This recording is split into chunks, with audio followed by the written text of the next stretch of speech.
Assalamualaikum warahmatullahi wabarakatuh. Perkenalkan nama saya Asim Manjaya dengan NIM F1S1221119. Di sini saya akan menjelaskan materi mengenai dasar-dasar informasi dalam bisnis dengan mata kuliah pengantar sistem informasi dengan dosen pengampu Bapak Tri Suratno Eskom Mkom. Nah, di sini saya bagian dari kelompok satu dengan anggota Dewi Febri Sapandi, Dimas Dwi Prakoso, dan saya sendiri Asim Manjaya. Kita masuk ke dunia nyata sistem informasi. Nah, siapa yang tak mengenal Amazon ya?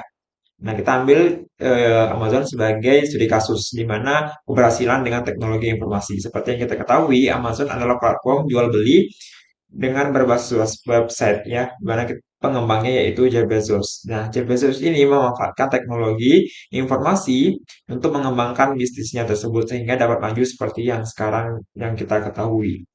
Selanjutnya, nah, pengertian dari sistem informasi. Sistem informasi merupakan kombinasi yang teratur apapun ya, yang terdiri dari teknologi informasi. Teknologi informasi tersebut berupa hardware komputer, software komputer, jaringan telekomunikasi, maupun manajemen sumber daya data yang kemudian dikombinasikan sehingga dapat mengumpulkan, mengubah, dan menyebarkan informasi dalam organisasi, di mana organisasi tersebut dalam hal ini adalah si bisnis tersebut.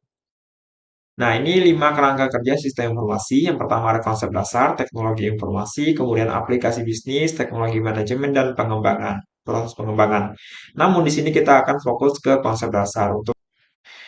Nah, ada 3 peran dasar dari sistem informasi dalam bisnis. Yang pertama mendukung proses dan operasi bisnis. Apa sih sebenarnya operasi dan proses bisnis itu? Ya, misalnya jual beli, ya, transaksi jual beli, kemudian pemasukan barang, pengeluaran barang. Nah, itu proses dalam bisnis. Nah, dengan adanya sistem informasi, hal tersebut didukung ya dengan misalnya adanya struk belanja ya, dimana kalau kita belanja menggunakan scan barcode, nah itu contoh dalam sistem informasi yang mendukung proses dan operasi bisnis. Nah, dari proses tersebut kan itu menghasilkan sebuah data. Nah, data tersebut digunakan untuk pengambilan data tersebut kemudian diproses dan menjadi informasi. Dan informasi ini mendukung pengambilan keputusan para pegawai dan manajemen. Sehingga sistem informasi peran keduanya adalah mendukung pengambilan keputusan para pegawai dan manajernya.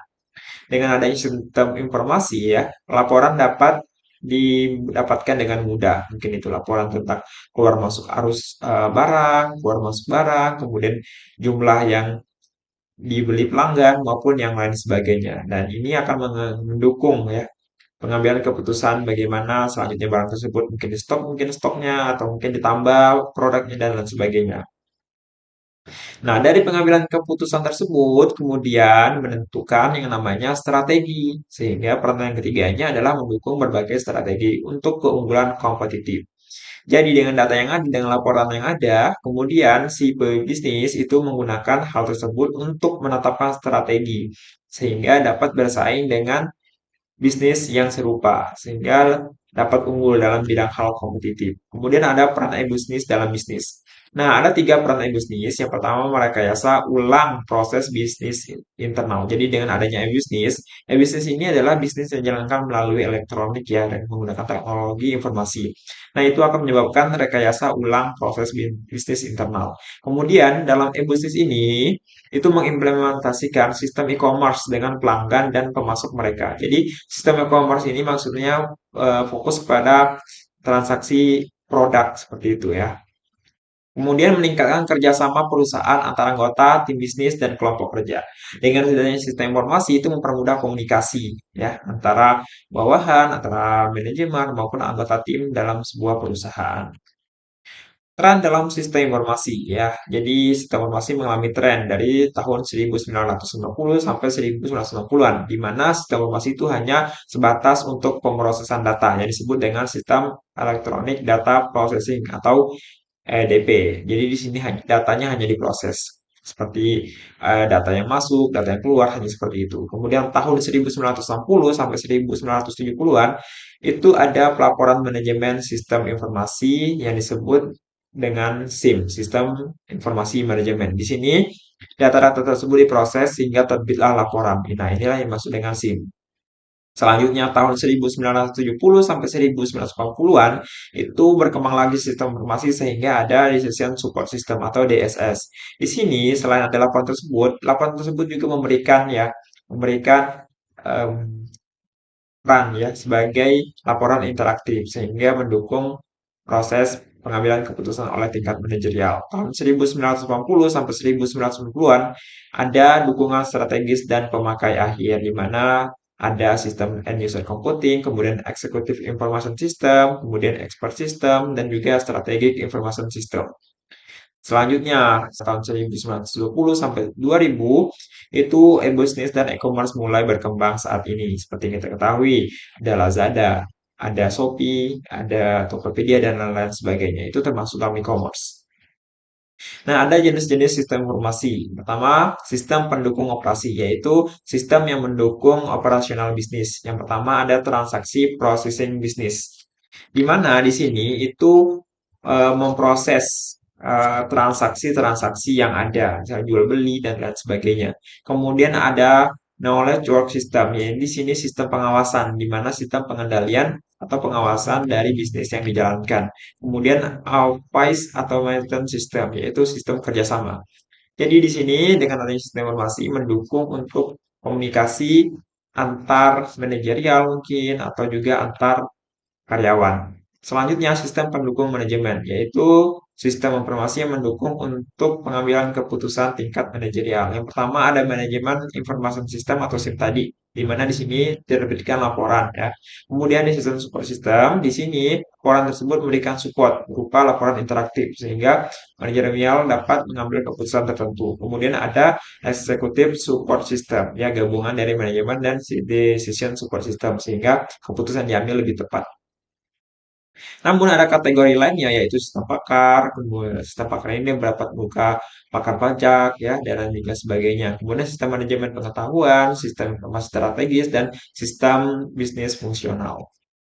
Selanjutnya ada tantangan manajerial teknologi informasi. Nah ya, jadi walaupun di teknologi informasi tentunya ada tantangan. Nah biasanya tantangan yang paling itu yaitu kecepatan ya dan juga fleksibilitas ya. Misalnya nih kamu beli barang pasti kamu pengen cepat kan barangnya nyampe. Nah kecepatan menjadi tantangan. Kemudian perekayasaan ulang dan integrasi lintas fungsi proses bisnis. Kemudian integrasi antara e-business dan e-commerce yang ada.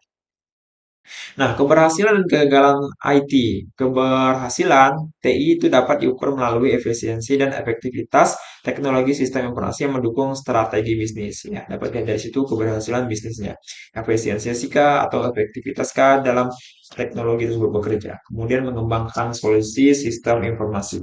Nah, untuk mengembangkan solusi dari sistem informasi itu pertama perlu menyelidiki masalah yang muncul. Kemudian setelah menyelidiki masalah yang muncul, kita harus menganalisis masalah tersebut sehingga kita dapat membuat desain dari pemecahan masalah tersebut. Setelah didesain, maka kita implementasikan solusi yang kita dapatkan dari desain dan analisis tadi. Nah, kemudian jika bekerja, maka itu akan dipelihara untuk dikembangkan lebih lanjut. Kemudian tantangan etika dan IT ya. Potensi bahaya dalam teknologi informasi dapat berupa gangguan atas privasi, informasi dan yang tidak akurat dan juga kolusi. Nah, yang paling penting itu adalah tanggung jawab dari pemakai akhir yang dimana ini mungkin adalah tingkat manajerial ya, di mana di sana banyak data-data. Nah, ini sangat perlu yang namanya tanggung jawab. Kemudian tantangan dalam karir IT. Ya, nggak usah dipungkiri lah bahwa semakin zaman berkembang, maka untuk karir di bidang IT itu semakin pesat ya. Mungkin ada data analis, programmer, dan lain sebagainya. Nah, ini perlu untuk menguasai skill-skill yang bagus supaya bisa berkarir dalam IT. Fungsi sistem informasi ya.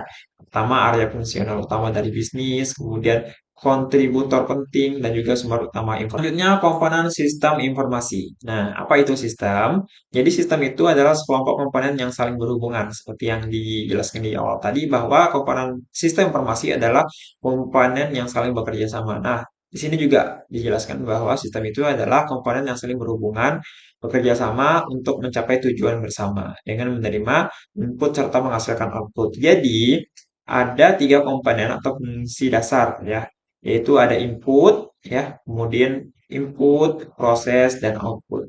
Jadi, Ini komponen sistem, tiga komponen sistem ya. Nah, selanjutnya ada umpan balik dan pengendalian. Umpan balik itu apa? Yaitu data mengenai kinerja sistem. Kemudian pengendalian yaitu melibatkan pengawasan umpan balik untuk menetapkan sistem bergerak menuju pencapaian tujuan atau tidak. Nah, yang ketiga, karakteristik dari sistem lainnya. Nah, apabila sistem adalah salah satu dari komponen sistem yang lebih besar, maka akan disebut sebagai subsistem, dan sistem yang lebih besar disebut adalah lingkungannya. Selanjutnya, ini adalah diagram ya dari umpan balik dan pengendalian dalam bisnis. Kalian dapat lihat di sini ada input, kemudian ada pemrosesan, dan juga ada output. Misalnya, inputnya ada orang atau uang, kemudian pemrosesannya dipasarkan, kemudian barang dan jasanya, outputnya adalah barang dan jasa, yaitu produk maupun layanan. Nah, ini komponen-komponen dari sistem informasi. Ada manusia, hardware, software, data, dan jaringan. Nah, sumber daya sistem informasi. Sistem informasi yang pertama ada sumber daya manusia atau SDM. Nah, sumber daya manusia itu dapat berupa pemakai akhir yang juga disebut sebagai klien. Kemudian juga ada sebagai pakar SI, yaitu orang yang mengembangkan atau mengoperasikan sistem informasi. Selanjutnya ada sumber daya hardware, yaitu meliputi semua peralatan yang mendukung proses sistem informasi. Contohnya sistem komputer, peripheral komputer. Kemudian ada software, yaitu meliputi semua rangkaian perintah pemrosesan informasi. Contohnya software sistem, aplikasi, dan lain sebagainya. Nah, sumber daya data. Nah, data itu adalah fakta atau observasi mentah yang biasanya mengenai fenomena fisik ataupun transaksi bisnis. Nah, sumber daya sistem informasi ini diatur, kemudian disimpan, dan diakses oleh berbagai teknologi pengelolaan sumber daya data ke dalam database ya, yang menyimpan data yang telah diproses dan diatur. Kemudian dasar pengetahuan yang menyimpan pengetahuan dalam berbagai bentuknya seperti fakta dan peraturan. Selanjutnya ada sumber daya jaringan. Nah, sumber daya jaringan adalah hal yang paling pokok dari sistem informasi. Konsep sumber daya jaringan menekankan bahwa teknologi komunikasi dan jaringan adalah komponen sumber daya dasar dari semua sistem informasi, dan sumber daya jaringan meliputi media, komunikasi, dan dukungan jaringan. Kita masuk ke aktivitas sistem informasi. Nah, aktivitas sistem informasi yang pertama ada input ya, input sumber daya data. Input biasanya berbentuk aktivitas entry data, pencatatan, dan lain sebagainya. Contohnya nih, secara optikal kita saat men-scan barang ya di saat kita belanja itu menggunakan yang namanya itu sebenarnya menginput data. Nah, kemudian ada pemrosesan data menjadi informasi. Jadi data itu diubah menjadi informasi pada pemrosesan. Contohnya itu menghitung pembayaran karyawan, pajak, dan potongan gaji. Kemudian dari pemrosesan itu, kan data tadi menjadi informasi. Dari informasi itu kemudian timbullah yang namanya output, yaitu produk informasi. Informasi dalam berbagai bentuk dikirim ke pemakai akhir. Contohnya menghasilkan laporan dan tampilan mengenai kinerja penjual. Dari tadi kan dari data penjualan, kemudian informasi laku berapa barang tersebut dalam satu hari sehingga menghasilkan laporan gitu, bulanan misalnya atau laporan tahunan. Nah, selanjutnya ada yang namanya penyimpanan sumber daya data. Jadi semua hal tersebut itu harus disimpan ya sehingga dapat digunakan kembali ya. Dan selanjutnya yang terakhir ada pengendalian, yaitu menghasilkan sinyal yang dapat didengar untuk menunjukkan entry yang tepat atas data penjualan. Jadi perlu yang namanya pengendalian. Nah, sekian dari presentasi saya. Jika ada pertanyaan, teman-teman bisa tanyakan di kolom komentar di bawah. Nanti akan saya jawab cara membalas komentar kalian. Terakhir ada quote nih, quotes dari Mark Zuckerberg. Teknologi informasi memungkinkan bisnis untuk menjadi lebih efisien dan membuat keputusan bisnis yang lebih cerdas. Mark Zuckerberg. Ya, dengan adanya teknologi informasi, itu kan dapat mengumpulkan data. Dengan data tersebut kita dapat memutuskan atau mengambil keputusan yang lebih cerdas karena ada datanya seperti itu. Dan sekian dari saya mengenai dasar-dasar sistem informasi dalam bisnis. Saya akhiri. Wassalamualaikum warahmatullahi wabarakatuh.